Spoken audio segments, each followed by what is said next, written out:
আসসালামু আলাইকুম গাইস, কেমন আছো তোমরা? আশা করি অনেক বেশি ভালো আছো। দেখতে দেখতে আমাদের মাঝখান থেকে 24টা রোজা চলে গেল। কথা আছে না, সময় কারোর জন্য অপেক্ষা করে না, আর কোনো দিনও সময় কারোর জন্য অপেক্ষা করবেও না।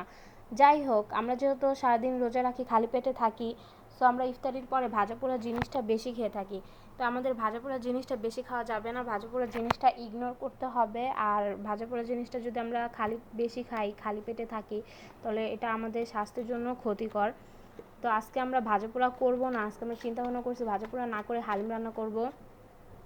তো হালিম রান্না করতে যা যা লাগে আমাদের বাসায় ছিল। আর হালিম রান্নার মূল জিনিসটাই হচ্ছে রাঁধুনি হালিম মিক্স। এটা বাসায় রাখবেনই। আর যারা হালিম রান্না করতে পারো না, রাঁধুনি হালিম মিক্সের গায়ে যা যা উপকরণ আছে সব কিছু দেওয়া থাকবে, কিভাবে রান্না করবা তাও লেখা থাকে। তো এটা পরে তোমরা রান্না করতে পারো। আর এদিকে হালিম হচ্ছে, অন্যদিকে আমি শরবত, কিছু ফ্রুটস, পেয়ারা, খেজুর এগুলো রেডি করতেছিলাম। আর ইফতারিতে তো ঠান্ডা পানি লাগবেই, ঠান্ডা পানি হচ্ছে জীবন আমাদের, ঠান্ডা পানি না খেলে মন ভরবই না। সো যাই হোক, এই তো আমাদের হালিম রেডি হয়ে গেছে।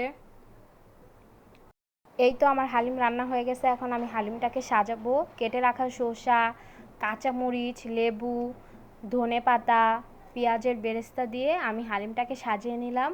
আর হালিমের সাথে ছিল পরোটা। এই তো আমার হালিমের ফাইনাল লুক। এই তো ছিল আজকের ভিডিও। ভালো লাগলে লাইক করে দিও। আল্লাহ হাফেজ।